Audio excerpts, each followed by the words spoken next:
बस एक मिनट और, आप लोग बार बार आ रहा हूँ, आपको सहमत दे रहा हूँ।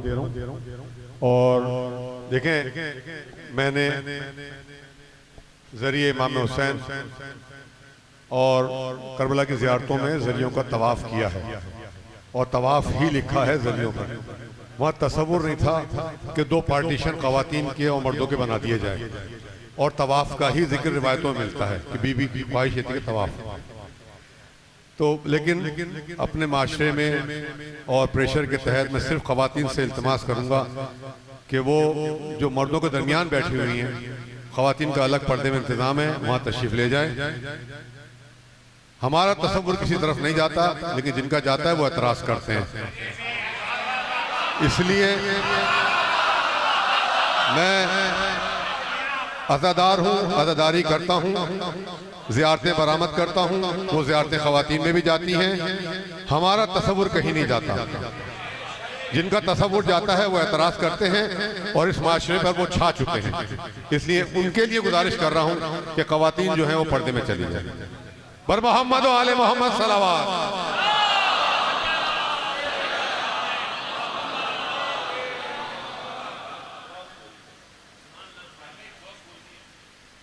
बिस्मिल्लाहिर्रहमानिर्रहीम। तमाम तारीफ़ें अल्लाह के लिए, दुरूद और सलाम मोहम्मद और आले मोहम्मद के लिए सलावत।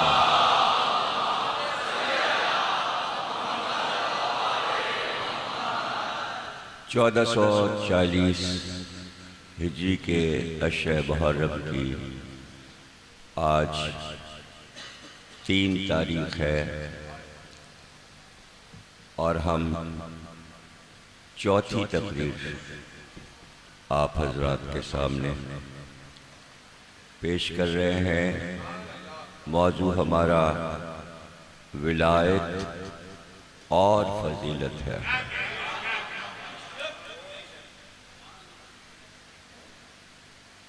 हमने कल भी कलाम पाक की एक आयत आपके सामने तिलावत की थी। सूरह रात कलाम पाक का 13वां सूरा है, और उस आयत का निशान 43 है, और पूरे सूरे में 43 ही आयतें हैं। ये सूरह रात की आखिरी आयत है। अल्लज़ीना कफ़रू लस्ता मुरसला। परवरदिगारे आलम इरशाद फरमा रहा है अपने हबीब से, ये काफिर ये कह रहे हैं कि तुम मुरसल नबी नहीं हो। यानी काफिरों ने सरकार की रिसालत से इनकार किया कि हम तुम्हें रसूल नहीं मानेंगे, अल्लाह का रसूल नहीं मानेंगे, नबी नहीं मानेंगे। कुरान ये ऐलान कर रहा है ऐसा हुआ। सवाल ये है कि वो कौन लोग थे, कहाँ के लोग थे, कहाँ रहते थे, जिन्होंने रसूल अल्लाह की रिसालत से इनकार किया था जब रसूल अल्लाह ने रिसालत का ऐलान किया, और अल्लाह को कहना पड़ा कि ये लोग इनकार कर रहे हैं। कुरान ने ही बताया इनकार करने वाले मक्के के काफिर थे, यानी पूरा मक्का काफिरों से भरा हुआ था। आज पूरा मक्का मुसलमानों से भरा हुआ है। सवाल यह है कि जो मक्के में काफिर थे उनकी नस्लें कहाँ गईं?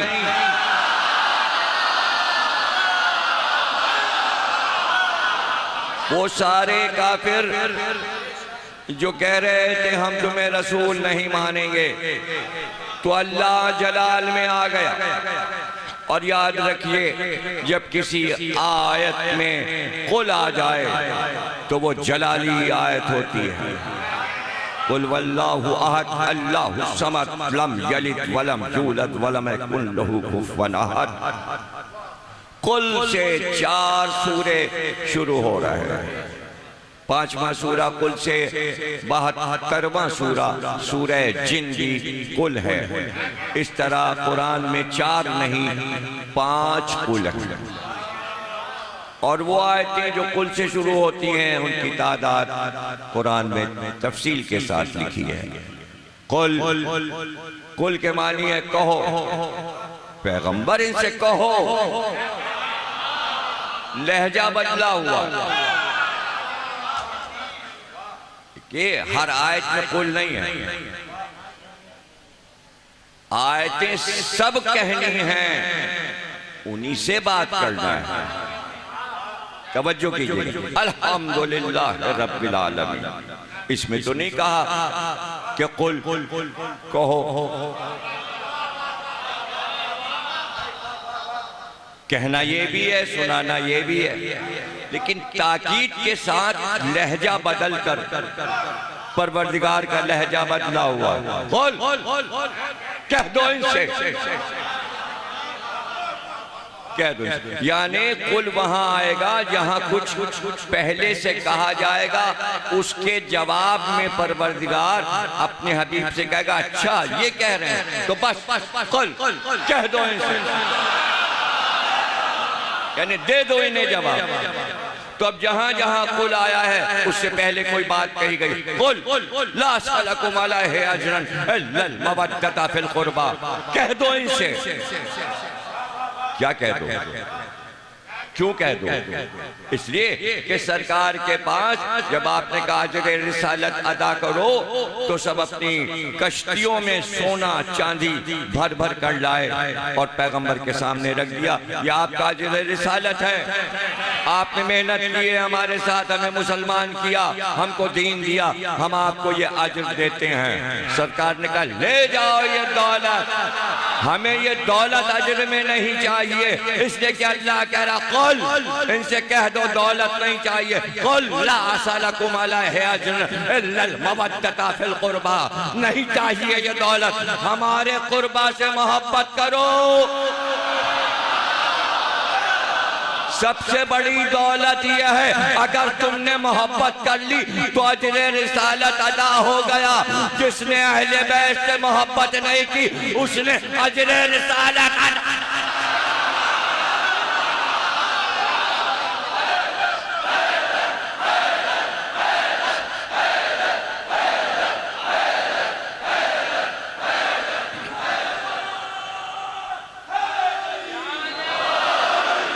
अल्लज़ीना कफ़रू लस्ता मुरसला, ये काफिर कह रहे हैं कि आप मुरसल नहीं हैं, तो बस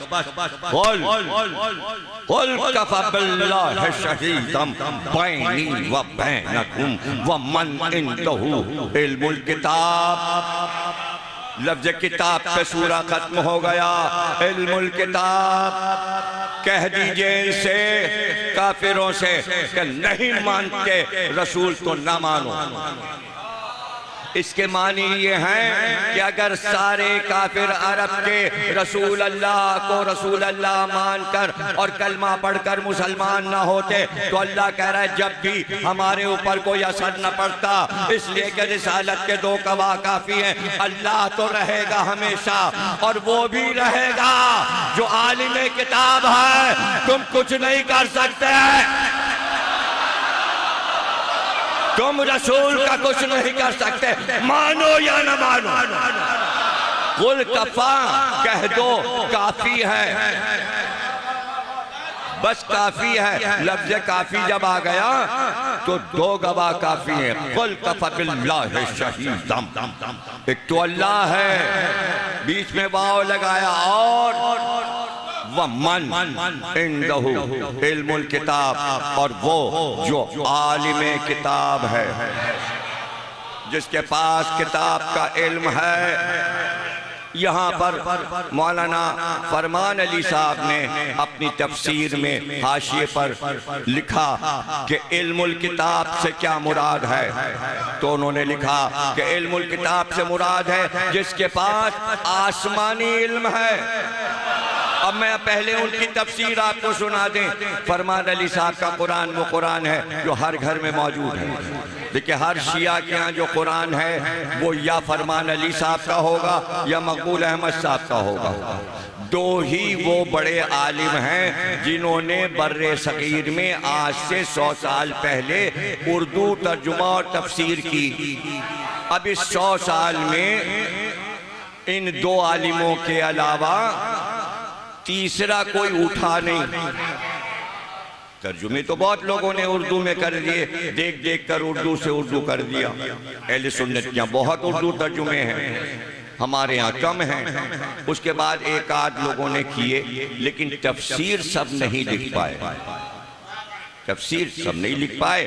हाँ, बाद में अब इधर 20-25 बरस के अरसे में कुछ लोगों ने तफसीर लिखी, कुछ ने फारसी और अरबी तफसीरों के तर्जुमे कई कई जिल्दों में कर दिए। तो पाकिस्तान में बहुत सी तफसीर जो अहले शिया तशय्यो की थी वो तर्जुमा हो गई और अब वो तर्जुमे मौजूद हैं। लेकिन फरमान अली साहब फरमाते हैं कि तमाम मुअर्रिखीन का अहले सुन्नत का सबका उन्होंने नाम लिखा है। सालबी, सयूती, ये अहले सुन्नत के बड़े बड़े मुफस्सिर हैं। सबका इत्तेफाक है कि यहाँ इल्मुल किताब से मुराद मौलाए कायनात अली इब्ने अबी तालिब। तो शिया मुफस्सिरीन और अहले सुन्नत सब मानते हैं कि इस आयत में दूसरा गवाह जो है वो अली है। लेकिन अगर कुरान से ही साबित कर दिया जाए कि यहाँ शख्सियत कौन सी है तो वो ज्यादा अच्छा है। और वो मैं आपको बच्चों और जवानों को कुरान से ही दलील दिए देता हूँ। सूरह नमल है चींटियों वाला सूरा, और उसमें इरशाद हुआ कि सुलेमान का तख्त एक दिन हवा पर परवाज कर रहा था, और जब तख्त उनका उड़ता था और से करीब होकर फजा में, तो तमाम परिंदे परों से पर मिलाए हुए साया करते हुए चलते थे। यानी जिस वक्त वो निकलते थे तो चरिंदों, परिंदों, दरिंद, नीचे सारे दरिंदे दौड़ते हुए चलते थे। तख्त के नीचे नीचे सारे चरिंदे परिंदे खाना पीना छोड़ दे, सुलेमान की सवारी निकल रही, इसलिए कि उनका बादशाह है। अब वो कोई काम नहीं करेंगे, यानी उनका काम सिर्फ ये है कि बस अब तख्त के साथ चलना है। और 3 मील लंबा तख्त था और उसी के ऊपर सारे अहले दरबार बैठते थे, कुर्सियां रखी हुई होती थी और उसके ऊपर सब बैठे होते थे और वो तख्त उड़ा करता था। ये हजरत सुलेमान का मौजिज़ा कुरान ने बयान किया। और सारी रियाया 3 मील लंबा तख्त है, सारे ओहदेदार, मनसबदार, वजीर आजम सब तख्त के ऊपर बैठे, कुर्सियां लगी, सुलेमान का तख्त लगा और परिंदे सारे आकर साया कर लेते थे। और 3 मील तक ऐसे पर्दा किए रहते थे कि धूप नबी अल्लाह पर ना आए। सिर्फ अल्लाह को ये दिखाना था, चूंकि सुलेमान ने ऐसी हुकूमत मांगी थी कि हर मखलूक पर हमारी हुकूमत।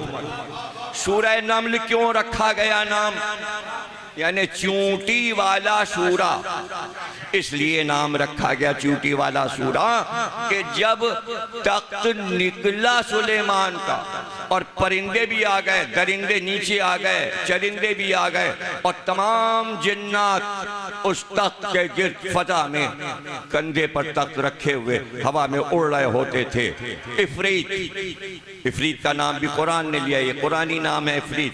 वो भी होते थे जिनको हिंदी में तर्जुमा करते हैं देव, अरबी में उसे इफरीत कहते हैं। वो भी होते थे, इफरीत भी होते थे, जिन्नात भी होते थे और सब तख्त के गिर चलते थे और फजा में तख्त बुलंद रहता था। ऐसे में कई लाख और करोड़ चूटियां जो थीं वो चर रही थी, यानी अपने दाने को जमा कर रही थी बिलों के गिर। जंगलों में जगह जगह चूटियों के बिल होते हैं, तो चूटियों के सरदार ने चूटियों से कहा, अब ये कुरान में बयान हो रहा है इसलिए चूटी नाम सूरा का हो गया कि चूटी बात कर रही है और अल्लाह चूटी के नाम पर पूरा सूरा कर रहा है। हालांकि उस सूरे में तख्त सुलेमान का जिक्र है, परिंदों का जिक्र है, दरिंदों का जिक्र है, जिन्नात का जिक्र है, लेकिन सबसे छोटे कीड़े का जिक्र किया। यानी बताना यह था कि वो छोटा कीड़ा जो है उस पर भी सुलेमान हाकिम है।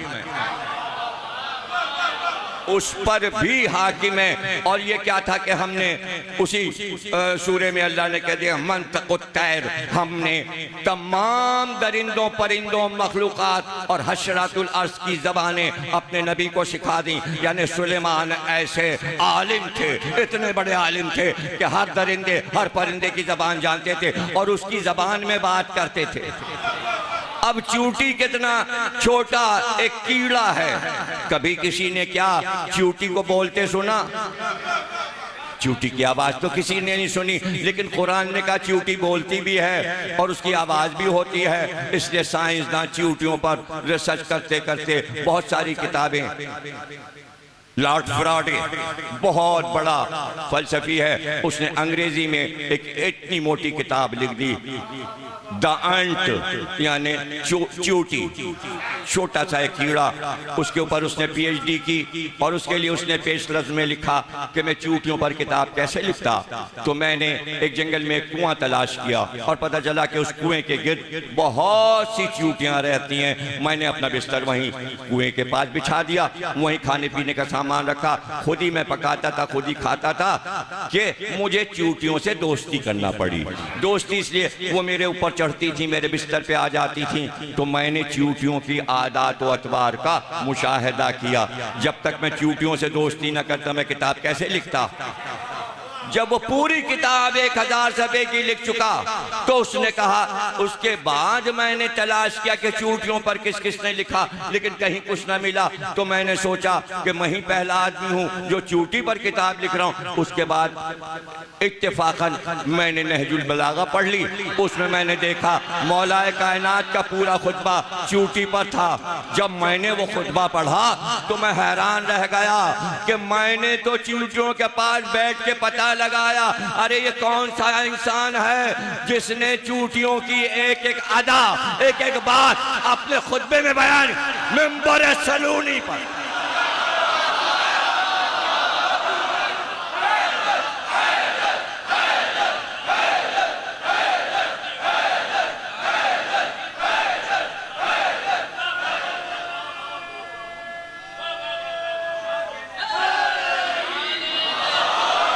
पूरा खुतबा मौलाए कायनात का चूंटियों पे मौजूद। अभी अर्ज करता हूं कि मौला ने क्या कहा।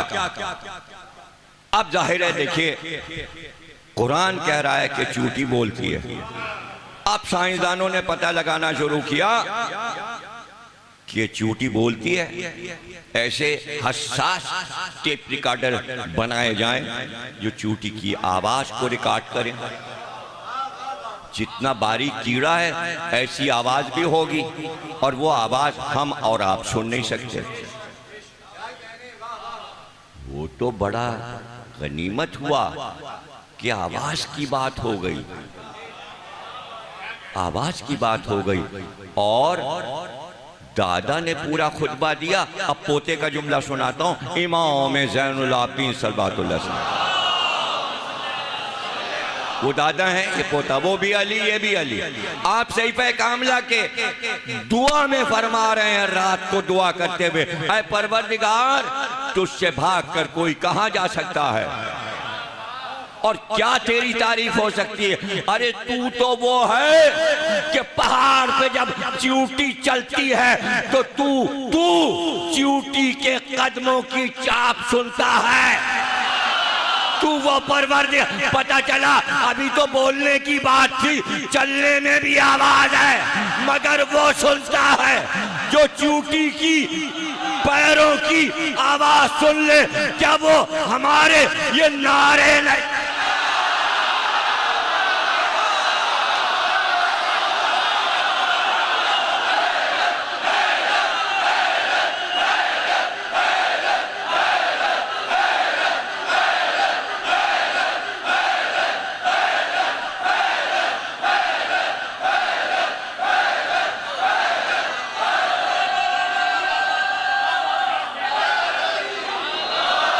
माशाअल्लाह, जज़ाकल्लाह, अल्लाह तुम्हें नजर बद से बचाए। ये तुम हमें दाद नहीं दे रहे हो। बहुत से लोग एतराज करते साहब मजलिस डिस्टर्ब हो जाती है, बयान सुनते सुनते लड़के खड़े हो जाते हैं, नारे लगाते हैं, इन्हें रोकिए, इन्हें मना कीजिए। इन्हें नहीं रोका जाएगा, इन्हें नहीं मना किया जाएगा। मजलिस का हिस्सा है। अरे इसलिए हिस्सा है कि लोग तो बहुत गुजरे, कहीं मजमू में किसी के नारे नहीं लगते सिवा अली के किसी का नारा।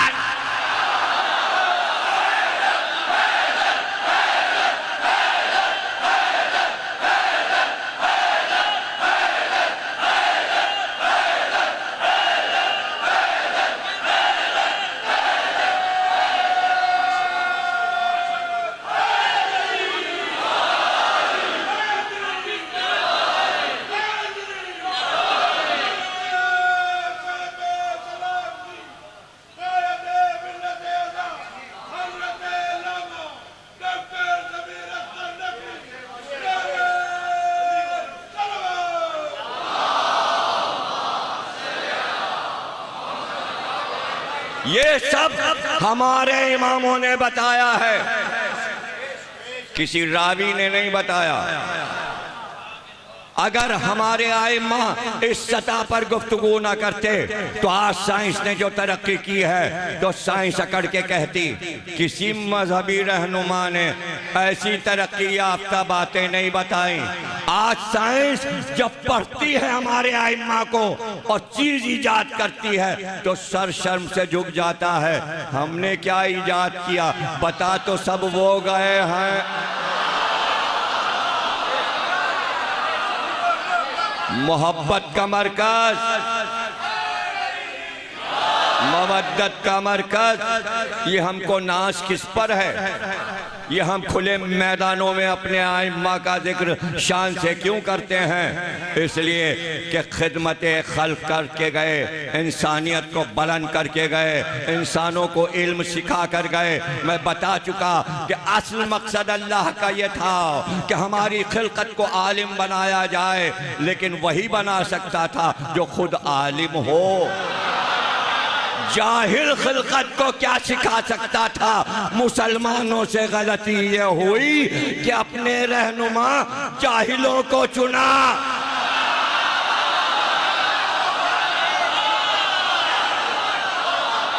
जाहिलों को चुना, आलिम को छोड़कर। इसी को जुल्म कहते हैं, जो आलिम को छोड़कर जाहिल के पीछे जाए, यही सबसे बड़ा जुल्म है जिसे कुरान ने बयान किया। अब क्या शिकवा, यहूदी हमसे आगे निकल गए और ईसाई हमसे आगे निकल गए और जहाज उन्होंने बना लिया और फलाना कंप्यूटर। अरे तुम बनाते अगर अली के पीछे चलते।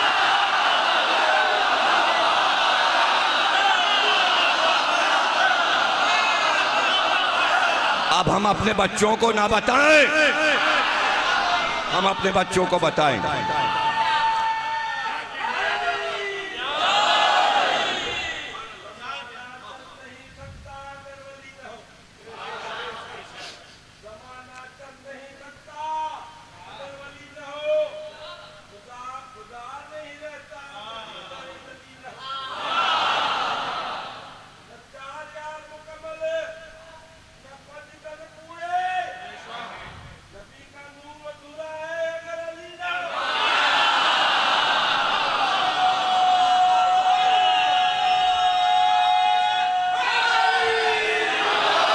जज़ाकल्लाह, माशाअल्लाह। इसलिए बताना ज़रूरी है कि इल्म का मंबा क्या है, इल्म का सरचश्मा क्या है।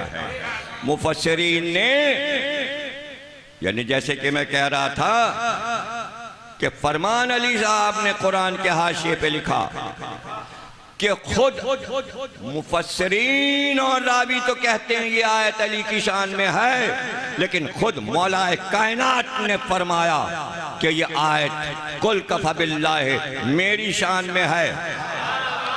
और उसके आगे लिखा कि इस आयत ने उतर के बताया, इसलिए मौलाए कायनात ही कायनात में वो वाहिद हस्ती हैं जिन्होंने मिंबर पे बैठ के कहा सलूनी, मुझसे पूछो। जो चाहे पूछो, इसलिए कि मैं आलिमे किताब हूं, मैं आसमानी इल्म रखता हूं। इसलिए सलूनी कहकर कहा मैं जमीन के रास्तों की तरह आसमान के रास्तों से वाकिफ हूं। सलूनी कहने के बाद का यानी मैं आसमान के रास्ते जानता हूं। आज इंसान आसमान में रास्ते तलाश कर रहा है, शटलें भेज भेज के रोक रहा है ताकि हम आसमानों में रास्ता तलाश करके वहां तक पहुंच सकें जहां मखलूकात आबाद हैं। ये भी हमारे आइम्मा ने बताया कहां कहां मखलूकात आबाद है। इमाम सादिक ने फरमाया कि जैसे तुम आज इस दुनिया में रह रहे हो, बिल्कुल इसके मुकाबिल दुनिया के उस पार, आफताब के उस तरफ तुम इस किनारे पर हो और उस किनारे पर एक और सैयारा बिल्कुल जमीन जैसा है और वहाँ पानी भी है और हवा भी है। वहाँ एक मखलूक आबाद है जो तादाद में तुमसे ज्यादा है, जो तादाद में तुमसे ज्यादा है, लेकिन उस पूरे कुरे पर जितने लोग आबाद हैं वो सिर्फ ये जानते हैं कि 14 मासूम आए और वो रातों दिन उन 14 के दुश्मनों पर लानत करते हैं।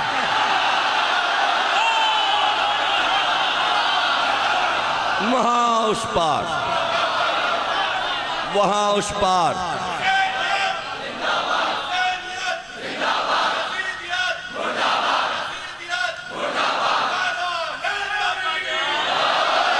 मखलूक है, ये हमारे आइम्मा बता रहे हैं। और फिर कुरान ने कहा कि सुलेमान का तख्त चला सूरह नामल में, और एक बार चींटियों का जो सरदार था, हमें क्या पता चलता अगर कुरान ना बताए। चींटियों के सरदार ने अपनी कौम से कहा जल्दी भागो और सब लोग अपने अपने घरों में जाओ, बिलों में घुस जाओ, इसलिए कि सुलेमान का लश्कर आ रहा है, तख्त सुलेमान आ रहा है। कहाँ तख्त हवा पर कितने मील ऊपर उड़ रहा था। लोग कहते हैं पढ़ते पढ़ते मजलिस कभी जहाज बताने लगते हैं।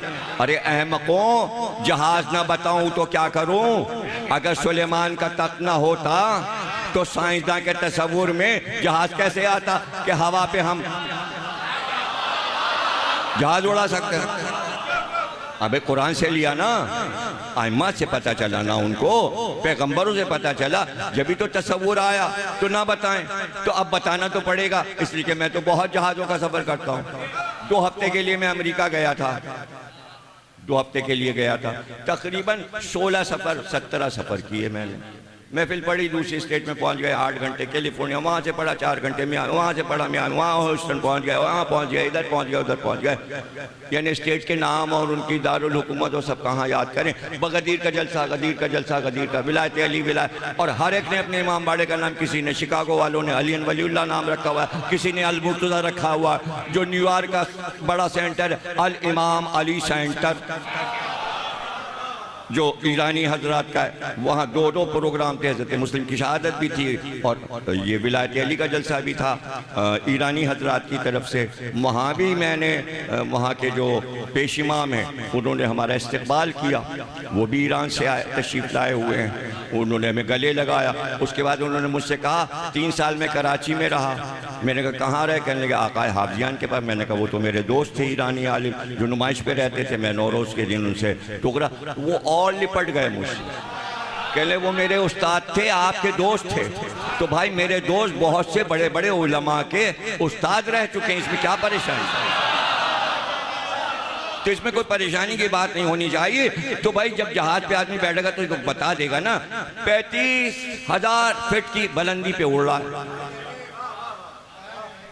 भाई कुछ ब्रेक आ रहे हैं रास्तों में, जैसे ब्रेक 40,000 फीट पे चला गया। तो क्या सुलेमान के लिए कोई लिमिट थी? जब जहाज 40-45,000 फीट पे बुलंद ऊपर जा सकता है स्पेस में, और रॉकेट जो है वो चांद तक जा सकता है, तो सुलेमान का तख्त कितनी ऊपर उड़ेगा? क्या बिल्कुल जमीन से मिल के उड़ेगा? भाई तो बीच में मखलूक आबाद है। तो नीचा तोड़ नहीं सकता। पता चला जहाज जो है वो अंचोली के तारों पर से होता हुआ चला जा रहा है। ऐसा थोड़ी होता है भैया। आबादी तीसरी मंजिल जो बहुत ऊंची बिल्डिंग होती है, अब ये सब बताना पड़ता है ना, हालांकि सब आपको मालूम है। जो एयरपोर्ट के करीब ऊंची बिल्डिंग होती है उस पर लाल बल्ब लगा देते हैं ताकि जहाज के कैप्टन को पता चले यहाँ आसपास ऊंची बिल्डिंगें हैं, तो जरा ऊपर ही ऊपर रहना। फिर पहाड़ की ऊंची ऊंची चोटियां आती हैं, कई कई हजार फुट लंबी पहाड़ बीच में आ जाते हैं, तो ऊपर उड़ना है। तो उसमें लगता है कि जैसे हम अगर पैर रख दें तो पहाड़ की चोटी पे उतर सकते हैं। हालांकि वो बहुत दूर होती है चोटी भी, बिल्कुल करीब नजर आती है, डर लगता है पहाड़ियों पर से चल। अब तुर्की के अफगानिस्तान के पहाड़ों से होता हुआ और फिर यूरोप के भी पहाड़ ऊंचे ऊंचे आते हैं, उसके ऊपर से जहाज जा रहा है। अरे अब ये तो मैं क्या करूं, अब आदत है कि मैं विंडो वाली सीट ले लेता हूँ, इसलिए कि मेरा दिल नहीं लगता अकेले जहाज में। मैं जहाज के मुसाफिरों को थोड़ी देखता हूँ, मैं तो मुशाहिदा करता हूँ बाहर क्या हो रहा है, तो सब कुछ मुझे नजर आ रहा होता है, इसलिए मैं बयान भी कर सकता हूँ। तो क्या अंदाजा है आपका, क्या सुलेमान का तख्त नीचा हो? अभी आपको पता चल जाएगा ये गुफ्तगू मैं क्यों कर रहा हूँ कि कितना ऊंचा तख्त उड़ रहा होगा। 3 मील लंबा तख्त है, इसलिए ऊपर उड़ रहा होगा, तो 45,000 फीट की बुलंदी से ऊपर उड़ रहा होगा। लेकिन कुरान ये कहता है कि चींटी के सरदार ने कहा भागो, इसलिए कि सुलेमान का लश्कर आ रहा है। जैसे ही आवाज हुई, अल्लाह कहता है सुलेमान ने चींटी की आवाज सुन ली। अरे इतनी मेहनत क्यों की है, अरे क्यों इतनी देर से ये बोल रहा हूं। एक बार सुलेमान ने कहा तख्त रोको और यहीं जंगल में उतारो। इत्तेफाक से उस वक्त तक अफ्रीका के बर्रे आजम पे उड़ रहा था। ये भी हम ही बता सकते हैं, किताबें जो छानी हैं। अब तुम मुझसे कहोगे फेसबुक पे किताब का नाम बताइए कि तख्त अफ्रीका पे उड़ रहा, और जिन किताबों के नाम बता दिए वो तुम्हें मालूम थे। सालबी का नाम मालूम है, सयूती की किताब देखी है। अरे बड़ी बात है अगर आपने फरमान अली का कुरान देख लिया, भाई वही पढ़ लीजिए, उर्दू का घर में होगा। और अगर कहीं ना मिले तो अभी अभी मैंने जाफर से कुरान लिया था। जाफर रज़ा साहब से कहा जरा कुरान लाओ, चलते वक्त देख तो लूं फरमान अली साहब ने क्या लिखा है। तो कुरान वहीं कायम से कह के उन्होंने अलमारी पे रखवा दिया, वहीं रखा। ये सब जो पढ़ रहा हूँ, जाफर से कहिएगा वो ज़रा फरमान अली का कुरान लाओ, हमें ज़मीर अख्तर पे यकीन नहीं। हाँ तो भाई पढ़ लीजिएगा, वहीं रखा हुआ है कुरान। और दुकानों पे तो सब क्या रखा हुआ है, कोई ऐसी दुकान नहीं मिलेगी शियों की जहाँ फरमान अली का कुरान लाओ। तफसीर भी पढ़ लीजिएगा, आयतें पढ़ के फिर उसका तर्जुमा भी पढ़ लीजिएगा। सुलेमान ने कहा तख्त रोको, रुका जहां चींटियों का पड़ाव था। तख्त पे बैठे बैठे हाथ ऐसे किया और चींटियों के सरदार से कहा इधर आ।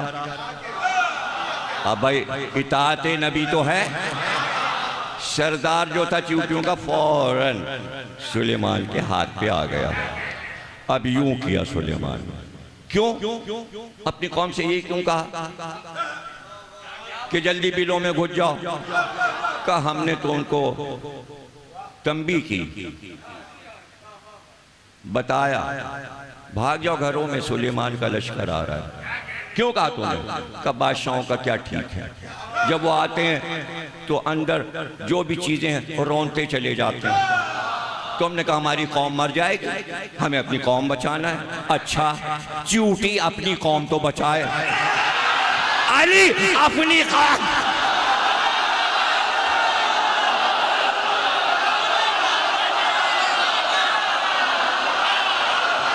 रसूल अल्लाह अपनी कौम ना बचाएं तो अपनी कौम अपनी उम्मत को बचाने के लिए रसूल कह गए अली से मोहब्बत करना तो तुम बच जाओगे, राह नजात अली है।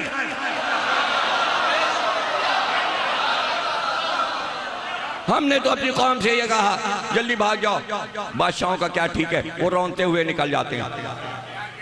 आपने फरमाया बड़ी बातें करना आती हैं तुझे, चींटी का सरदार, बड़ी बातें करना आती हैं तुझे, नम्ल चींटी,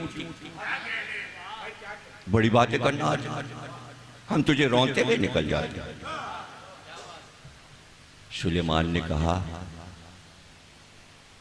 अच्छा ये बता तू अपनी कौम का सरदार, मैं अपनी कौम का सरदार, ये बता दोनों में बुलंद कौन है? या नबी अल्लाह क्या कर रहे हैं? एक कीड़े का सरदार, शहरा में रहने वाला, और कहां आप जिसको मुल्क अजीम मिला है, ये सवाल उससे क्यों कर रहे हैं? उसने भी कहा कि अब नबी ने कह दिया बड़ी बातें करना आती तो फिर बड़ी बात कर लूं, तो उसने बड़ी बात की। कहा या नबी अल्लाह इस वक्त तो मैं ही बुलंद हूं। कहा क्यों? कहा एक नबी के हाथ पर, और एक नबी क्या, और जो दोस्त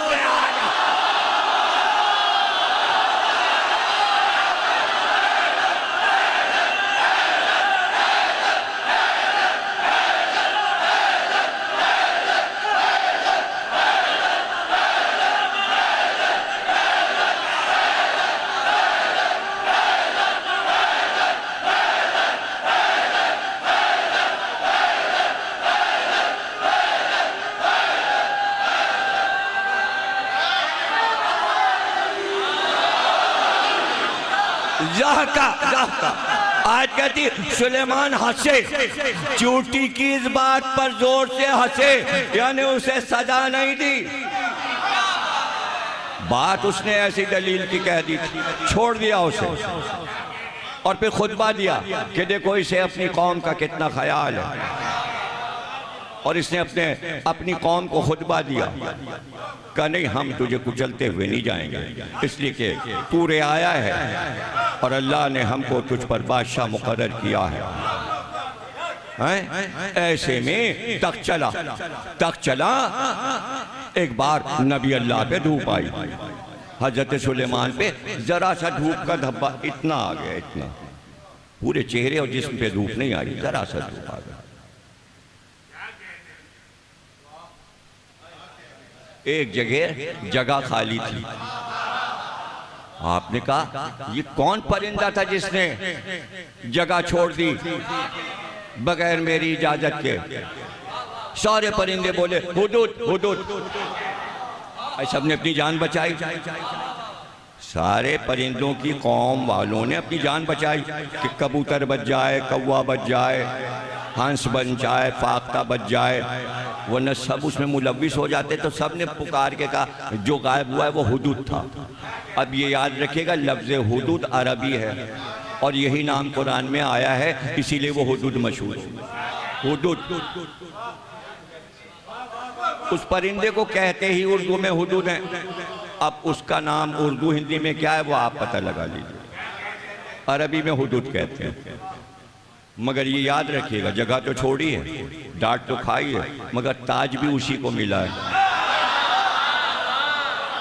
मोर को सिर्फ कलगी मिली है, मूर्ख को मूर्खेश मिला है, मगर इसे ताज मिला है। ताज इसके सर पे ताज है। भाई किस बात पे तुझे ताज मिल गया और क्या क्या तुझे मिल गया? अब ये सब कुरान के हाशिए पे तफसीर में पढ़ लीजिएगा। ऊपर उड़ाओ, बहुत ऊपर। तो बादशाह लोग और जो लोग हुदूद को पालते हैं सहरा में, वो क्यों, वजह भी सुन लीजिए कि उनके पास हुदूद क्यों। इसलिए कि हुदूद को छोड़ते हैं और वो उड़ के ऐसे ऐसे फिरता है, जेरे ज़मीन उसे पानी नजर आता है।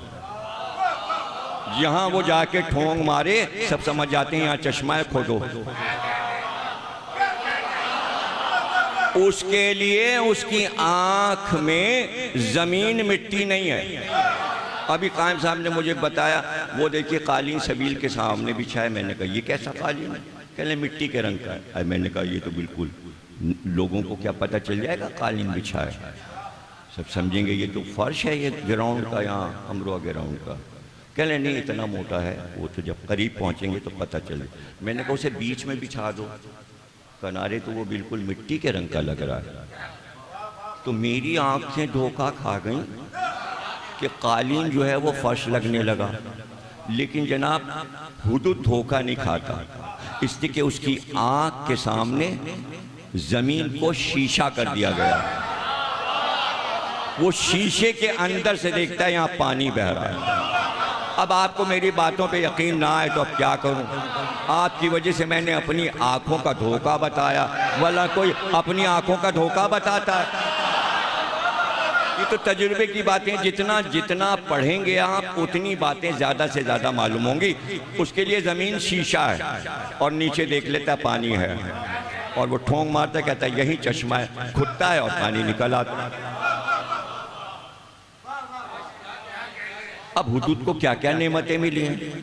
अरे भाई पैगंबरों के साथ रहा है, क्या परेशानी है आपको? जब सुलेमान के पास रहा है तो कुछ ना कुछ तो उसको नेमतें मिल गई होंगी और अल्लाह ने दी होंगी। सबने कहा हुदूद अब कुरान है ये, भाई हमसे बहस ना कीजिएगा आप, और कोई हवाले की जरूरत नहीं है, कुरान की आयत पढ़ लीजिएगा।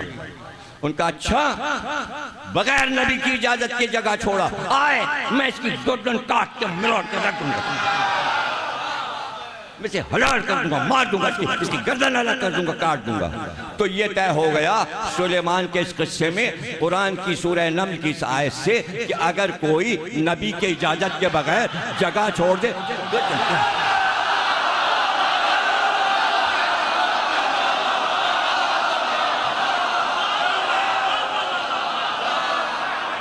अच्छा नबी के बाद क्या है? नबी के बाद आखिरी नबी है। जब तक सरकार है उनके हुक्म के बगैर अगर कोई जगह छोड़ दे तो क्या होगा? जंगे उहद याद है, नबी ने कहा था जगह नहीं छोड़ना, सबने जगह छोड़ी, उधर ही से दुश्मन।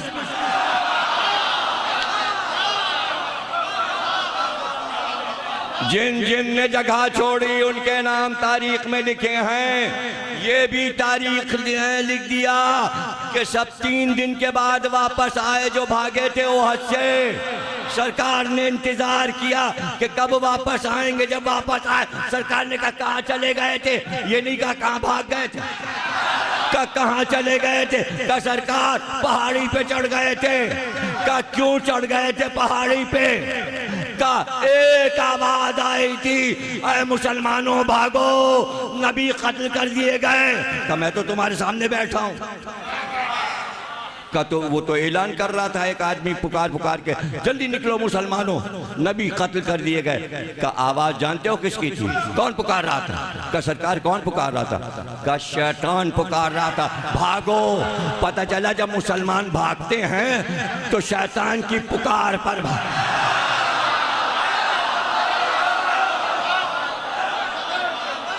भागो।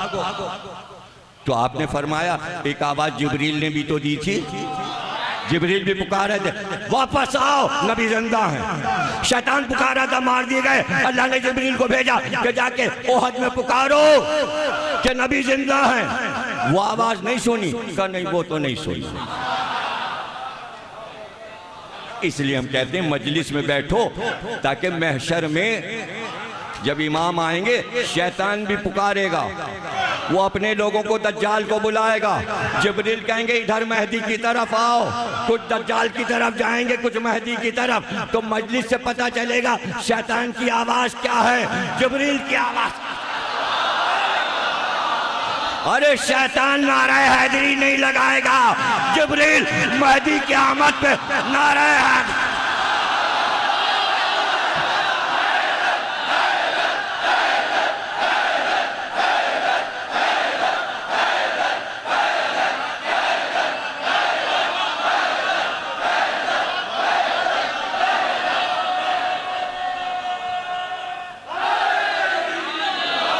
जज़ाकल्लाह, माशाअल्लाह, अल्लाह आपको नजर बस से बचाए।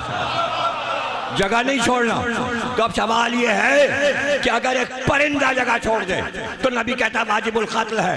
अब अली नहजुल बलागा में, नहजुल असरार नहीं, ना ना ना, नहजुल बलागा जो मौजूद सुन्नी शिया सब ने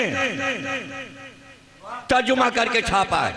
गुलाम अली अहसन हर साल छापता है। जुमले ना पकड़ा कीजिए, छपता है नहजुल बलागा मौजूद, उसमें खुतबा एक है जो फरिश्तों पर है।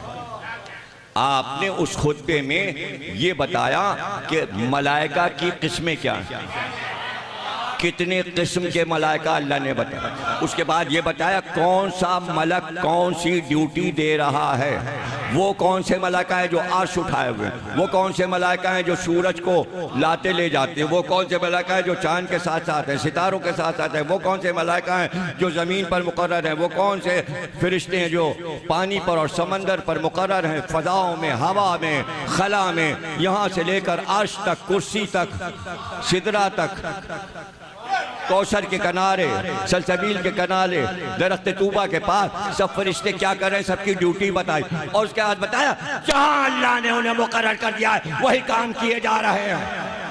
और अगर उनमें से कोई फरिश्ता बगैर अली के इज़्न के जगह छोड़ दे तो वो जलकर खाक हो जाएगा।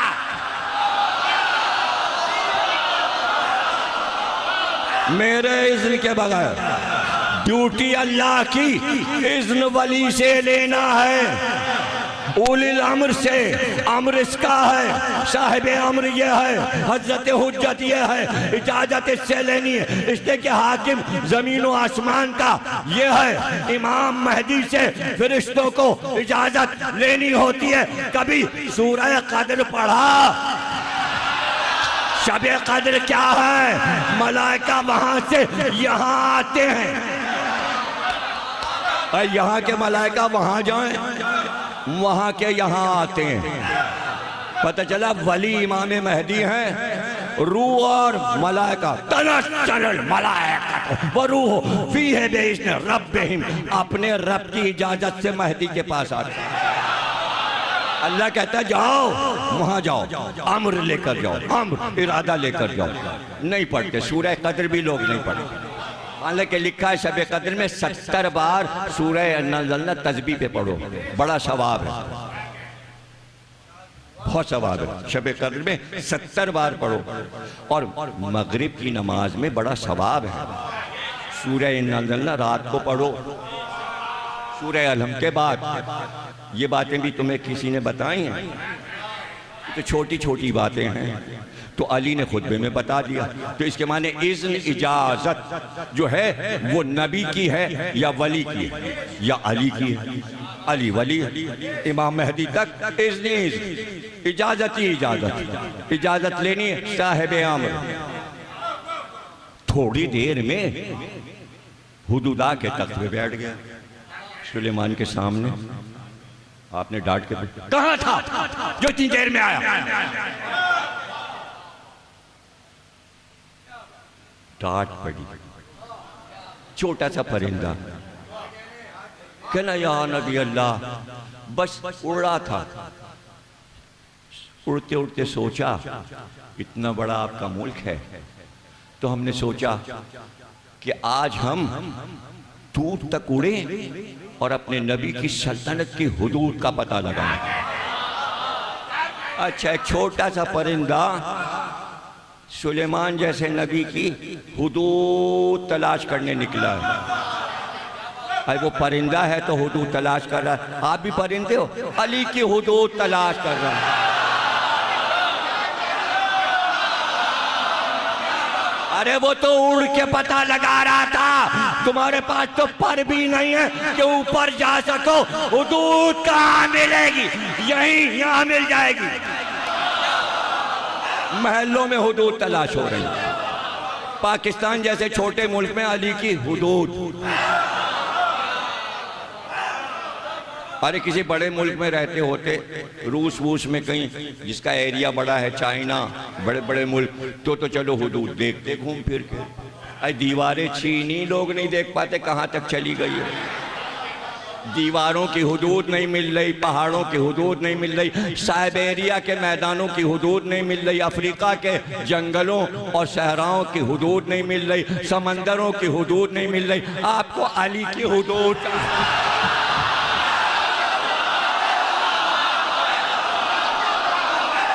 वाह वाह वाह वाह वाह, अच्छा सिखा दिया किसी ने, पट्टी पढ़ा दी। फजाइल अली की हुदूद, छोटी छोटी मादी चीजों की हुदूद नहीं मिल रही, मेरे मौला की हुदूद चाहिए।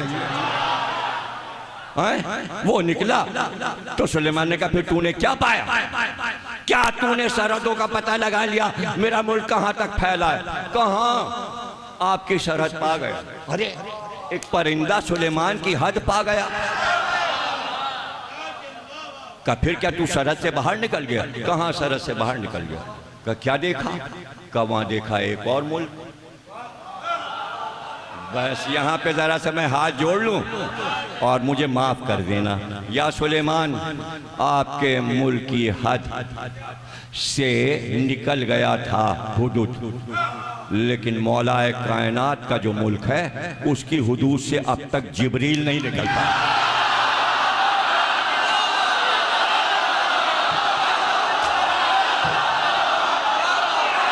भाई सलामत रहो।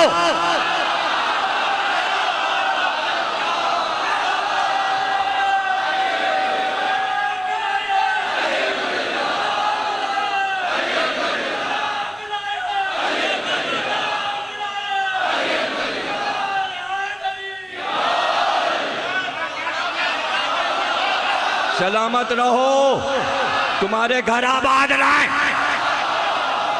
जियो सलामत। का फिर क्या देखा तूने, का मैंने देखा, हाय क्या बताऊं, मेरा खौफ, अब मुझे खौफ हो गया, मैं लोगों से डरने लगा। मैं डरता, रोज डर के आता हूँ। मौजू तो रख दिया विलायत और फजीलत, अब तीसरी तकरीर है, अब चौथी तकरीर है, अब पांचवी तकरीर, और मैटर नहीं है। इस खौफ ने ये किताब साथ रखी हुई है कि जैसे ही मैटर ख़त्म होगा तो मैं देखो किसी ने निशानी भी, हाय है आज निशानी भी किसी ने, कार्ड गिर गया कहीं, अब ढूंढना मुश्किल नहीं है, ये है कार्ड, इसको यहाँ रखना चाहिए।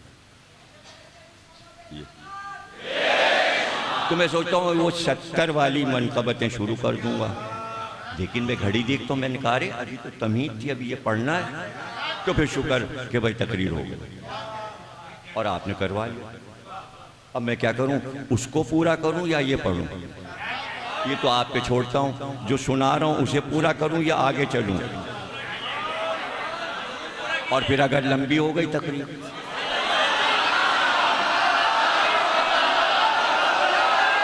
तो सुन लो। उसने कहा एक और मुल्क नजर आया, लेकिन मैं वहां उतरा, वहां मैंने देखा वहां हाकिम कोई मर्द नहीं, एक औरत है, और वो इतनी खूबसूरत है कि दुनिया में रूए जमीन पर उसका जवाब नहीं। वो मलिका है और तमाम मर्दों पे हुकूमत करती है, और उसके जितने दरबान और मुलाजिम हैं वो सर झुकाए उसकी खिदमत पे खड़े होते हैं, और वो जो हुक्म देती है वो बजा लाते हैं, सब उसके इताअत गुजार हैं। उसके सर पे ताज है, मगर या नबी अल्लाह उसके पास भी एक तख्त है। सुलेमान ने कहा उसके पास भी तख्त है, कहाँ? अब ये सब बता रहा है हुदूद करम, मगर उसका तख्त जो है सरकार, आपका तो सादा सादा तख्त है, उसके तख्त में जवाहरात जड़े हैं और सोने से बना हुआ है। क्या जगमगा रहा है तख्त, ताज, तख्त, सूरत, शक्ल, उसकी ताज सल्तनत। पहले तो यही कयामत के कोई और मुल्क है पड़ोस में। सुलेमान को बर्दाश्त नहीं हुआ कि मेरे मुल्क के पड़ोस में कोई दूसरा मुल्क बन जाए। नहीं समझे? तो क्या नबी ये चाहेंगे कि जो मुल्क अल्लाह ने मुझे दिया है उसके पास कोई सकीफा में मुल्क बन जाए?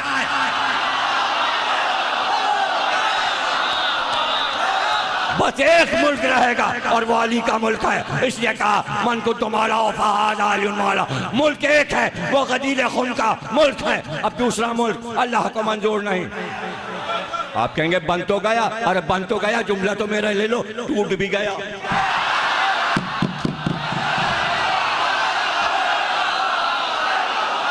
आप कहाँ हैं? आप कहाँ हैं?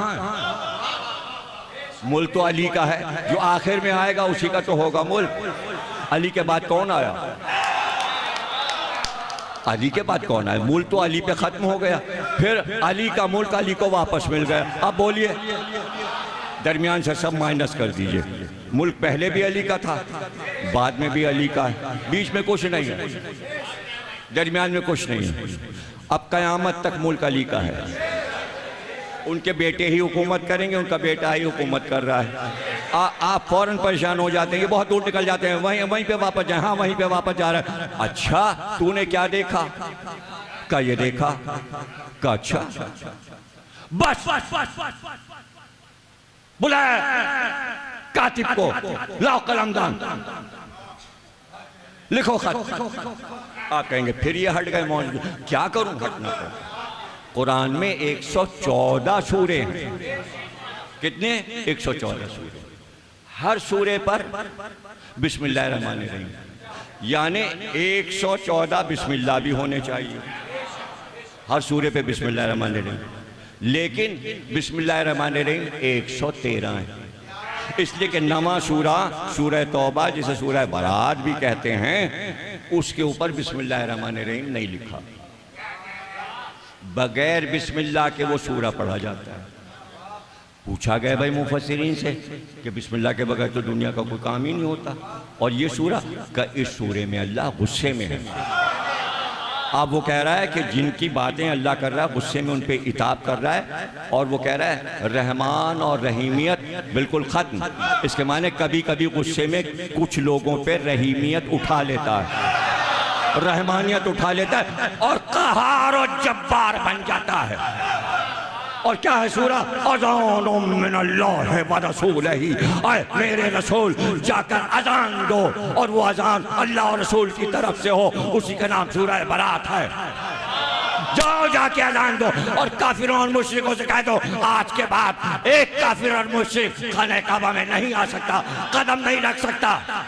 इताब जलाल निकल जाए सब बाहर। और खबरदार, जो कपड़े अपने उतार कर बरहना तवाफ करते थे वो भी नहीं करने दिया जाएगा। काफिर और मुशरिक को खाने काबा में नहीं आने दिया जाएगा। अल्लाह जलाल में है। अब अगर कोई मुशरिक और काफिर को मक्के में बुला ले तो वो इताब से बचेगा? नहीं आ सकता। मना है, मक्के मदीने में काफिर और मुशरिक नहीं आ सकते। इसीलिए अली ने अपना दारुल हुकूमत मदीने से हटाकर कूफा बनाया कि बाहर वाले, चाइना वाले, हिंद वाले, सिंध वाले जब आएंगे कलमा पढ़ने तो पहले जब आएंगे तो काफिर होंगे, तो वो रोज़ा रसूल के पास से गुजरेंगे। अल्लाह ने मना किया है हरम में काफिर मुशरिक।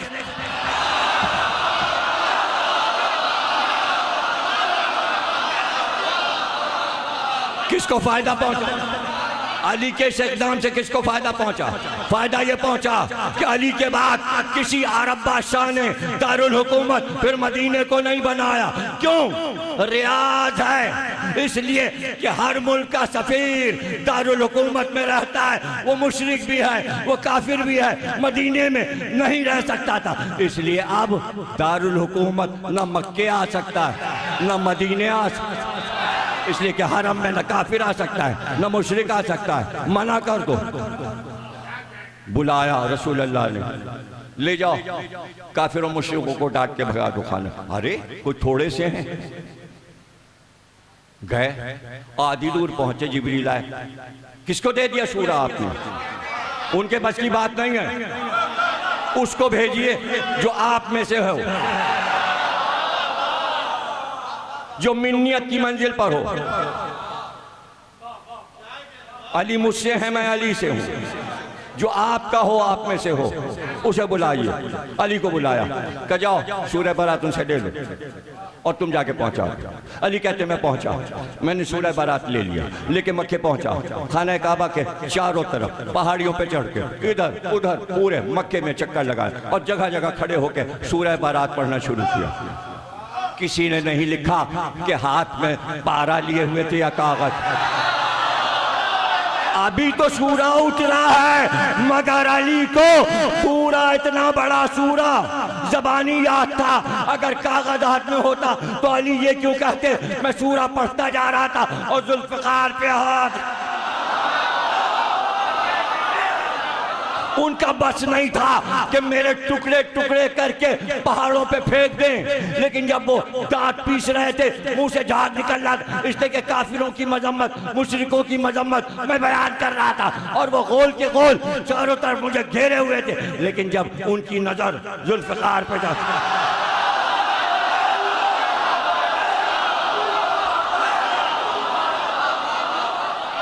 परवरदिगार मुझे बता दे, एक काम तो किसी और को कर लेने दे, तेरा हर काम अली करते हैं, ये बता दे। अब यहाँ तो सीधे सीधे सूरा पढ़ना था, एक से एक कारी कुरान थे, जाके देख के ही पढ़ देते, क़िरात तो अच्छी अच्छी थी, अब अली को क्यों भेजा? तो आसमान से मेरे ऊपर एक निदा आई, का अहमक बेवकूफ, तू अल्लाह की मसलहतों में बोलता है, बदतमीज, तुझे पता नहीं अल्लाह जो कुछ करता है वो सोच कर। अगर किसी और को भेज देते तो काफिर उससे कहते कल तक तुम्हारे बाप भी यहाँ, तुम्हारे दादा भी यहाँ, सिर्फ अली से कोई न कह सका कि तुम्हारा बाप दादा।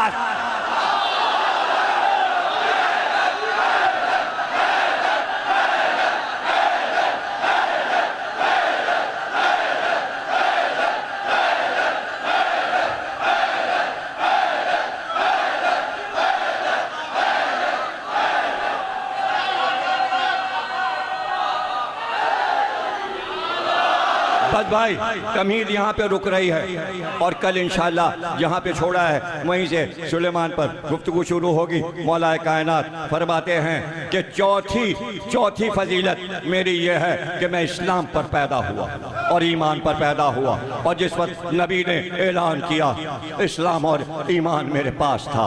और पांचवी फजीलत मेरी ये है कि रसूल खुदा ने मुझसे फरमाया, आय अली तुम्हारी मुझसे ऐसी निस्बत है जैसे हजरत हारून की हजरत मूसा से, मगर ये कि मेरे बाद कोई नबी नहीं होगा। छठी फजीलत ये है कि मैं सबसे आखिर में रसूल खुदा से जुदा हुआ और उनको कब्र में उतारा। सातवीं फजीलत यह है कि जब रसूल खुदा गार की तरफ रवाना हुए थे तो मुझे अपने बिस्तर पे सुलाया था और अपनी चादर ओढ़ाई थी। जब मुश्रिकीन आए, अब ये कोई और नहीं जो आप मजलिस के नुक्तों पे एतराज करते हैं कि जब हम ये कहते हैं कि काफिर ये समझे रसूल अल्लाह सो रहे हैं, नहीं, ये अली खुद कह रहे हैं। अली फरमाते हैं कि अपनी चादर रसूल अल्लाह ने शब हिजरत मुझे उड़ाई। जब मुश्रिकीन आए तो उन्होंने मुझे रसूल खुदा समझ लिया, मुझे रसूल खुदा समझ लिया, इसलिए कि मैं उनकी चादर ओढ़े हुए सो रहा था और मुझे बेदार करके कहने लगे तुम्हारा साथी कहाँ है। मौला अली ने बात साफ कर दी। लोग कहते शब हिजरत रसूल का कोई साथी था, काफिरों को पता है अली के अलावा रसूल का कोई साथी नहीं है। एक साथी है रसूल का जो बचपन से रसूल के साथ है। अली से पूछा तुम्हारा साथी कहाँ है? मैंने कहा अपने काम से गए होंगे। वो लोग कहने लगे अगर वो भागे होते, देखिए दलील मौला अली फरमा रहे। काफिर कहने लगे कि अगर वो भागे होते तो ये भी उनके साथ भाग गया होता। अली को इसलिए छोड़ा था ताकि कोई ये न कह सके नबी भाग गया। तो अली किसे कहते हैं? जो नबी की शान को बरकरार रखे, उसका नाम अली है। इसलिए अली की फजीलतें पढ़ते रहो मिंबरों से।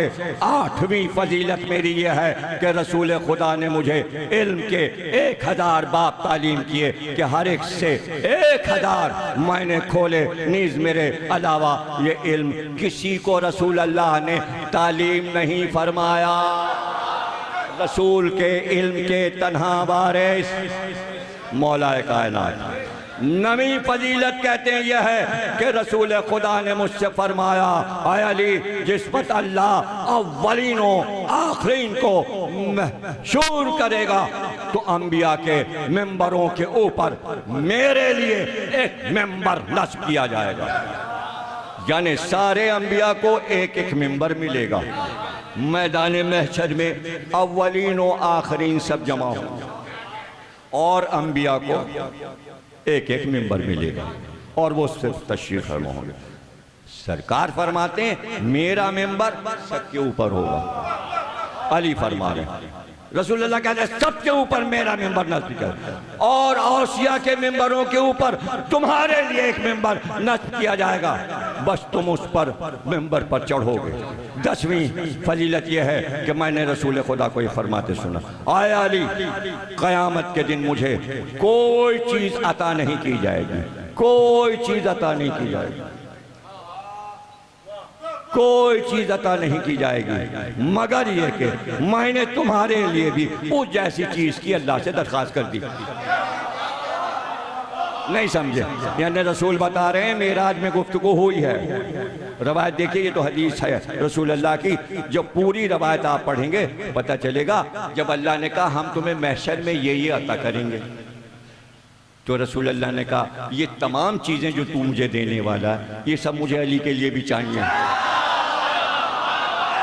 अरे जल मारो, कर लो ना हसद, मोहब्बत हो तो ऐसी। तू मुझे अता कर रहा है भाई, यही चीजें जो अब ये जो में मुझे बता दो नबी को क्या क्या मिलने वाला है, फेरिस बना के ले आओ और हुदूद मुकर्रर कर लो महशर में नबी को क्या क्या मिलने वाला है। मैं तो नहीं पूछूंगा क्या क्या मिलने वाला है, और तुम फेरिस बना के भी लाओगे जब भी मैं कहूँगा कि अच्छा बना लाए फेरिस, वो बना लिया ना, ये सब अली को भी मिलेगा।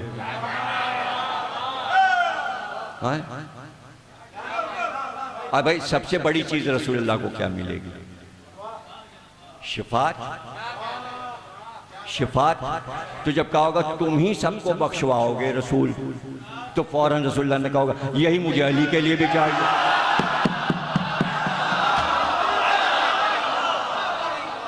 अच्छा देखिए, हक दोनों के पास है शिफात का, रसूलुल्लाह के पास भी और अली के पास भी बराबर है ना दोनों। इसलिए कि रसूलुल्लाह ने खुद कहा जो तू मुझे दे रहा है वो अली को दे, हदीस मौजूद, अली कह चुके। अब मैं तशरीह कर रहा हूँ, शिफात का हक रसूल के पास भी, शिफात का हक अली के पास भी। और सारे अंबिया को भी रसूलुल्लाह के पास आना पड़ेगा कि हमारी उम्मत, मूसा कहेंगे हमारी उम्मत, ईसा कहेंगे हमारी उम्मत। रसूलुल्लाह आपके इज़्न के बगैर हम भी कुछ नहीं कह सकते डायरेक्ट, इसलिए कि आपको इज़्न मिला है शिफात का, तो रसूलुल्लाह ऐसे करके देखिए और क्या कहें, जाओ अली के पास।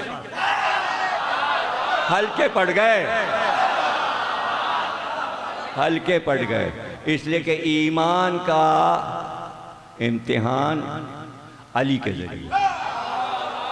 कोई अगर ये समझा बैठा है कि रसूलुल्लाह देखते आओ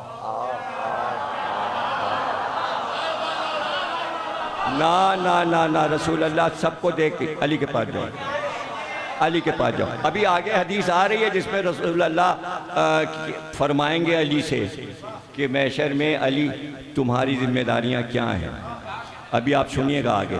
11वीं फजीलत यह है कि मैंने रसूल खुदा को फरमाते सुना, आए अली तुम मेरे भाई हो और मैं तुम्हारा भाई हूँ, तुम्हारा हाथ मेरे हाथ में होगा यहाँ तक कि हम तुम जन्नत में दाखिल होंगे। यानी ये भी रसूल अल्लाह को मंजूर नहीं कि मैं आगे चल के पहले दाखिल हूँ। दोनों भाई साथ, महशर में साथ, जन्नत में साथ।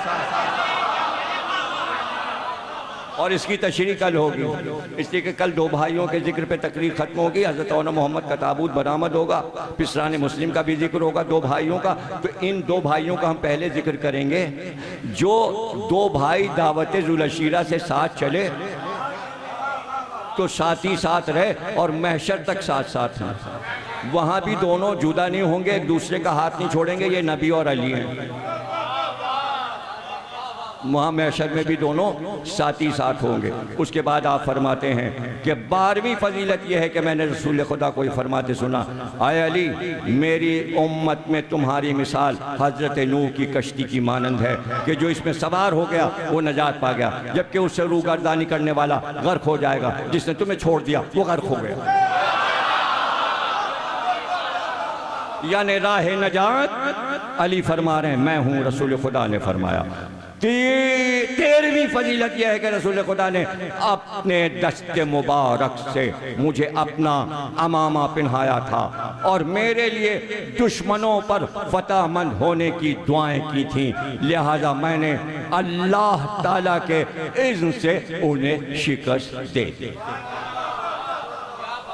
अमामा जो पहना दिया, अमामा मुझे पहना दिया। 4वीं फजीलत यह है कि रसूल खुदा ने मुझे हुक्म दिया कि मैं अपने हाथ उस गोसफन के थन पर फेरूं कि उसका थन खुश्क हो गया था।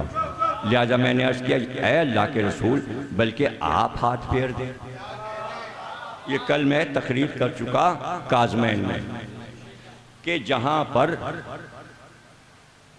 काम नबी खुद करते तो हो जाता।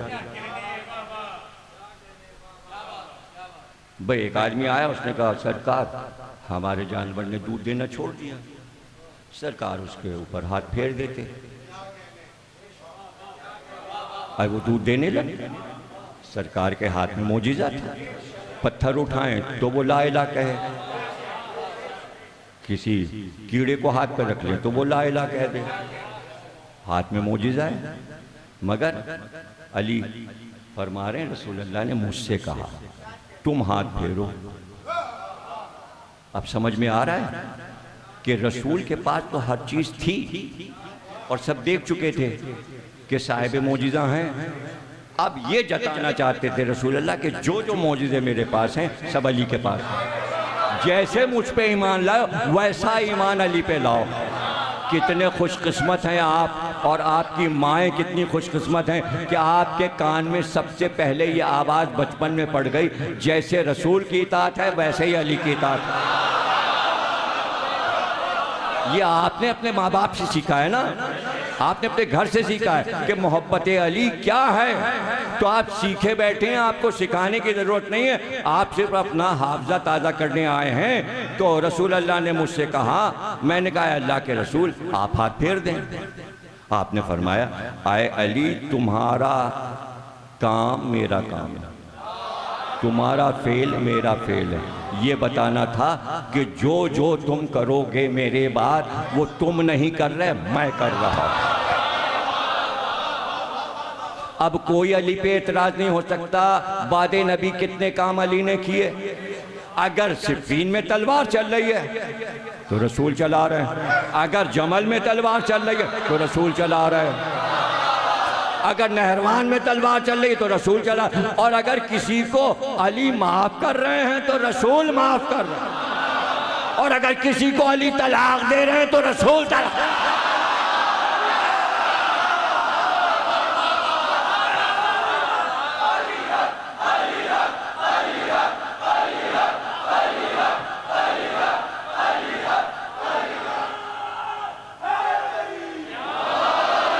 मैंने रसूल के कहने पर हाथ फेरा तो उसके थन से वाफिर मकदार में दूध आने लगा।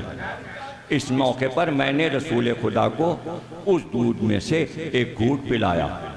उसके बाद एक बूढ़ी औरत प्यास की शिकायत करने लगी तो मैंने उसे भी पिलाया। तो रसूल खुदा ने फरमाया, मैंने अल्लाह से दरख्वास्त की थी कि वो तुम्हारे हाथों इस अम्र को मेरे लिए मुबारक करार दे, तो उसने ऐसा ही किया। अब एक बात साबित है भैया, और वो मान लीजिए आप, इसलिए कि इसी पर हम गुफ्तगू करके तकरीर को तमाम करते हैं, और वो ये कि रसूल अल्लाह ने अली की जितनी फजीलतें सुनाई और जो जो कहा, पहले अल्लाह से इज़्न ले। क्या आपको बात पसंद नहीं आई? अरे भाई पसंद कीजिए। इज़्न इसलिए ले लिया कि गदीर खुम में एक कमबख्त ने, उसका नाम था हारिस बिन नोमान फ़हरी, उसने कहा अगर तुमने अपनी तरफ से ये ऐलान किया है मन कुन तो मौला, तो रसूलुल्लाह ने कहा ना, मैंने खुद मौला नहीं बनाया, अल्लाह ने मुझसे कहा कि आज अली को मौला बना दो। उसने कहा अगर अल्लाह ने किया है, भाई ये सबक है सबके लिए, हर मजहब हर मकतबा फिक्र के लिए, इसको याद रखिए और भूले नहीं। अपनी तारियों में लिख लीजिए आज जाके जुमला कि अली की किसी फजीलत से इनकार, अली का कुछ नहीं बिगड़ेगा, अल्लाह की तौहीद का इनकार है।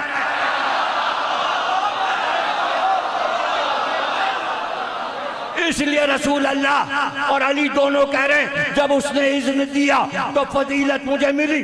अब कोई फजीलत से इनकार करे कि गदीर में अली मौला नहीं है, हाकिम नहीं है, वली नहीं है, तो वो अली और रसूल का इनकार नहीं किया, वो अल्लाह का इनकार, गदीर से इनकार अल्लाह का इनकार। समझ गए? अल्लाह का इनकार है और वो अल्लाह ने दिखा भी दिया सबको। तो उसने क्या कहा? उसने कहा अगर अल्लाह ने हुक्म दिया है कि हम पर तुम अली को अल्लाह के हुक्म से हाकिम बनाकर और हमारे सर पे सवार करके जा रहे हो, तो आए मोहम्मद अपने अल्लाह से कहो कि एक पत्थर आसमान से मेरे सर पे फेंके। भाई वो तो मर गया होगा, अभी बताता हूं उसका क्या हुआ, लेकिन ये तय है जो अली की फजीलत का इनकार कर रहा है, तो अब अगर किसी फजीलत का, मैं तो कहता हूं अली के बेटे अब्बास की किसी फजीलत का अगर अंजाम यही होना है कि अपने मुंह से कहोगे अल्लाह हम पे अजाब ला, अरे क्यों पाकिस्तान पे अजाब लाना चाहता।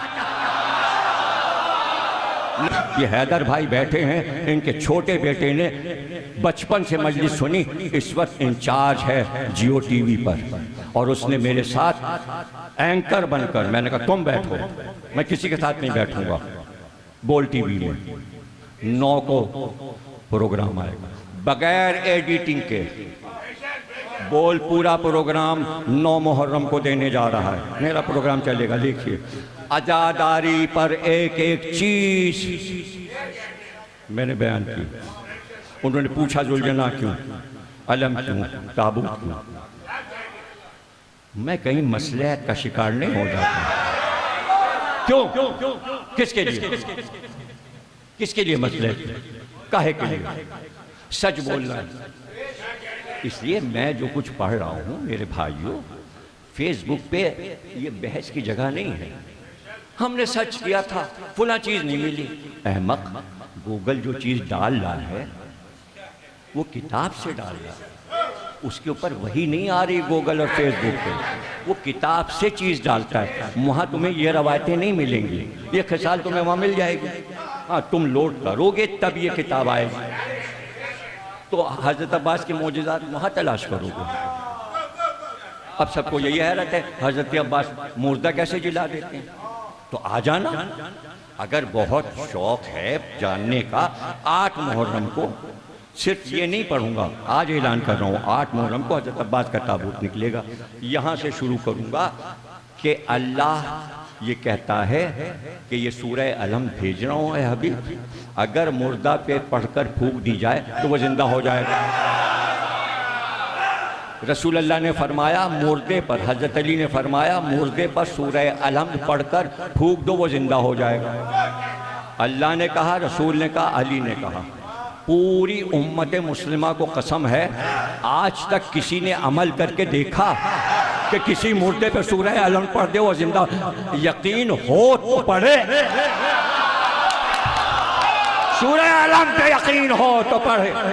बल्कि अली ने यह फरमाया सिर्फ बिस्मिल्लाहिर्रहमानिर्रहीम कहो। जमल में हाथ कट गया, जवान था 20 साल का, लड़ते लड़ते दुश्मन ने हाथ काट लिया। हाथ उठा के अली के पास लाया, कमौला ये हाथ। आपने हाथ लिया, जोड़ा, जुम्बिश हुई, लब को हाथ जुड़ गया। अब वहां पे रुक गया, हट्टी था ना, जिद्दी। बोला क्या पढ़ लिया आपने? कहा ये मत पूछ, यकीन खत्म हो जाएगा। जा, तेरा हाथ जुड़ गया, तुझे से क्या मतलब, क्या पढ़ दिया? कहा नहीं आप बताइए, इतनी जल्दी मेरा हाथ कैसे जुड़ गया? कहा मैंने कहा था बिस्मिल्लाहिर्रहमानिर्रहीम। उसने कहा बस, हाथ कटा और गिर गया। फिर ऐसा ही रहा। जाओ जमल के वाक़े में पढ़ लो, बिस्मिल्लाह के फजाइल में ये वाक़या पढ़ लो। तो मैं यहाँ से शुरू करूँगा, किस किस नबी ने मुर्दे जिलाए। फिर कुरान में हज़रत ईसा के बारे में अल्लाह कहता है हमने इज़्न दिया था ईसा को कि वो मुर्दे जिला दें। अब इसी पे बात होगी 8 मुहर्रम को कि किस किस ने मुर्दे जिलाए, और उसके बाद बताएंगे अली ने कितने मुर्दे जिलाए, फिर बताएंगे हुसैन ने कितने मुर्दे जिलाए, फिर बताएंगे इमाम हसन ने कितने मुर्दे जिलाए, फिर बताएंगे ज़ैनुल आबिदीन ने कितने मुर्दे जिलाए। फिर एक एक इमाम, 5वें इमाम, 6वें इमाम, 7वें इमाम, 8वें इमाम, 9वें इमाम, 10वें इमाम और इमाम मेहदी एक एक कब्र पे आएंगे। उठो,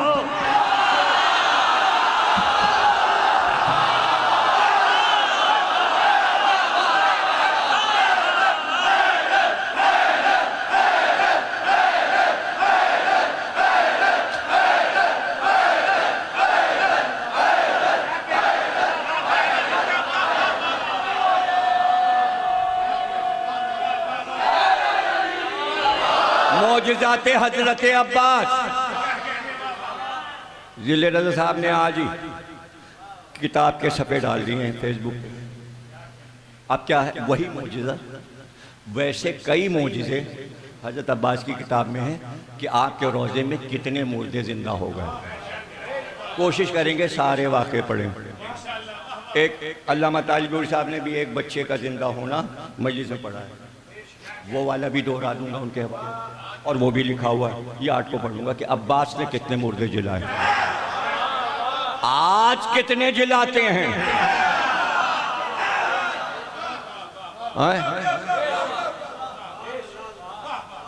अरे भाई तुम्हें फरमान याद है ये अपने आरिफ साहब और कायम साहब की गली में वो कुक्को के वालिद का क्या नाम था? कुक्को अब्बास था, उनके वालिद का क्या नाम था? अमरोहे के थे, मशहूर भाई कहलाते थे। अरे भाई कायम तुम्हें याद है? अरे कोई उस गली का है? अरे कौन? जाफरी, लड्डन जाफरी, मुझे को याद आया। लड्डन जाफरी अमरोहे के थे, उन्होंने मुझे खुद सुनाया। मैं अपनी अम्मा के साथ करबला गया था, उनकी औलाद से जाके पूछ लीजिएगा।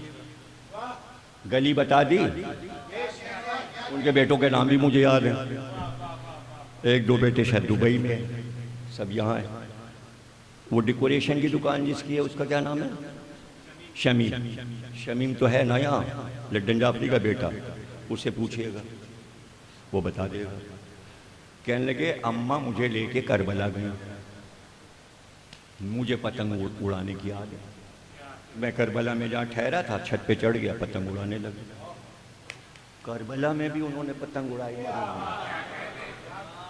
कहने लगे छत से गिरा और मर गया, मर गया, इंतकाल। अम्मा जो आई, पता चला तुम्हारा बेटा छत से गिर के मर गया।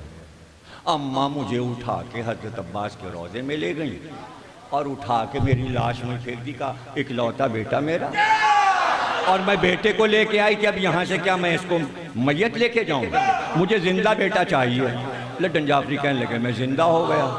जब मैं जिंदा हो गया तो अम्मा ने मन्नत मानी कि जब ये जवान हो जाएगा तो मैं इसको लेके आऊँगा, लेकिन तो रूह कब्ज हो जाए। ये वाक़या उन्होंने मुझे खुद सुनाया। अब ये तो किसी किताब में नहीं लिखा, लड्डन जाफरी का कुछ।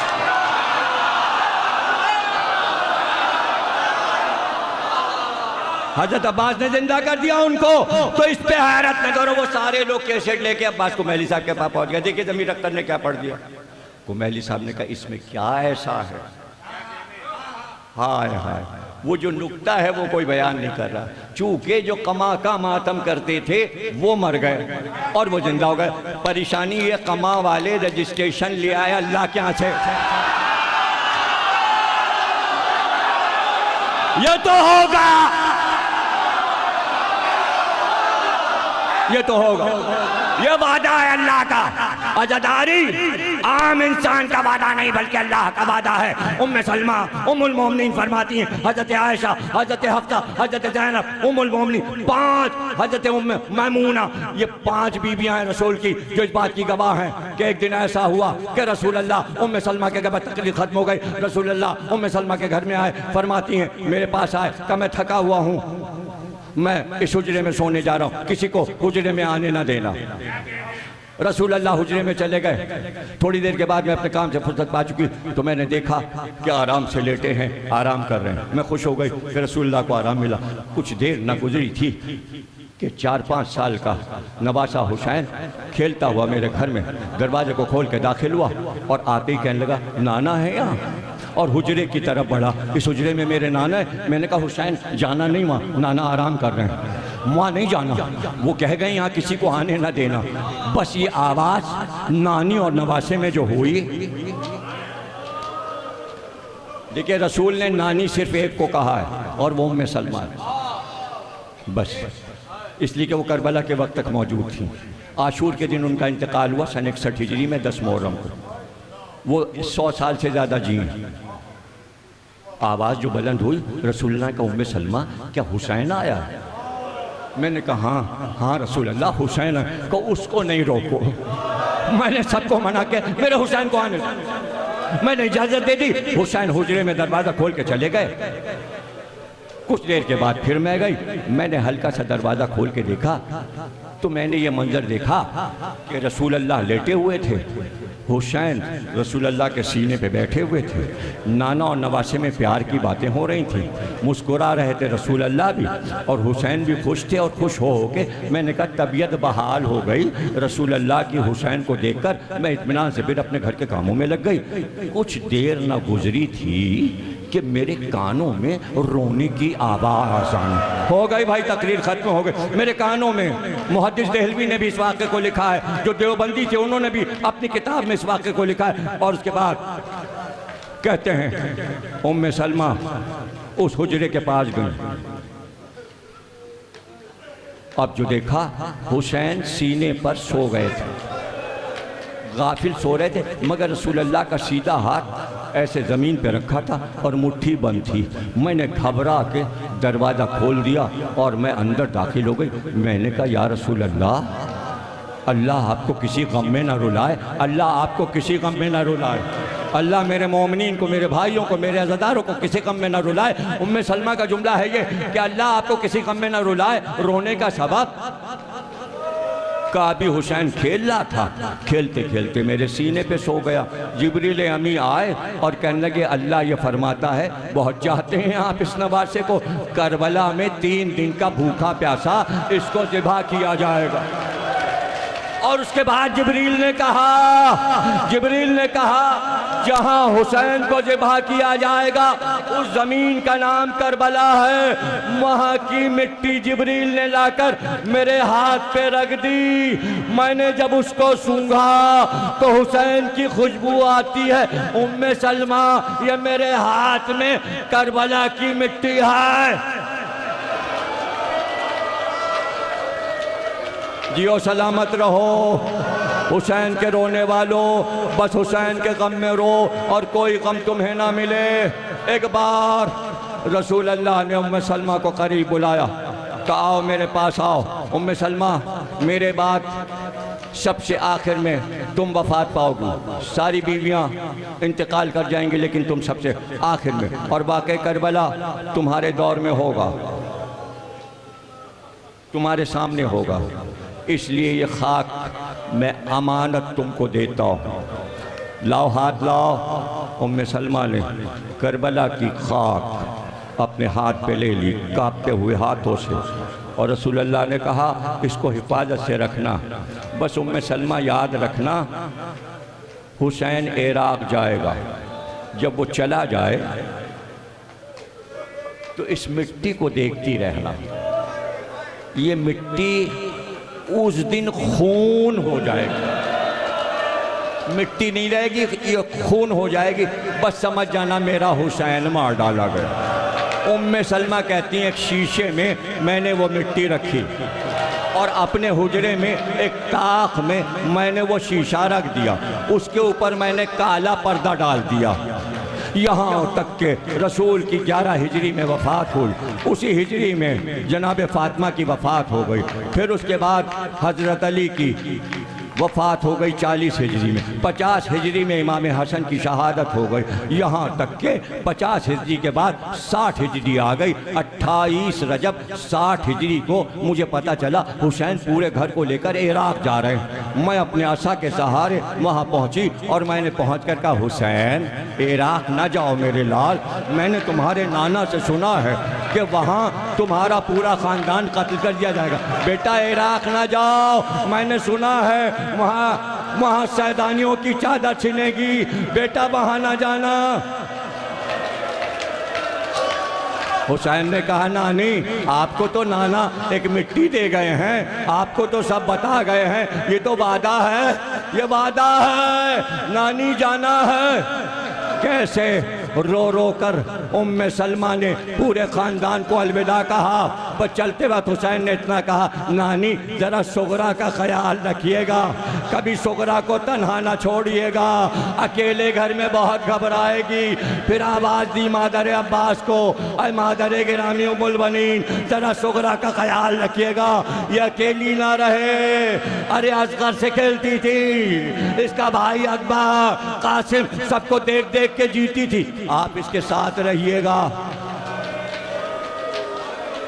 हो गई तकरीर। उम्मे सलमा कहती हैं हुसैन रजब की आखिरी तारीख में सिधारे, रजब, शाबान, रमज़ान, ईद, बकरीद, खाली बकरीद, यहाँ तक के मुहर्रम आ गया। मुहर्रम का चांद हुआ तो मेरा दिल उलटने लगा।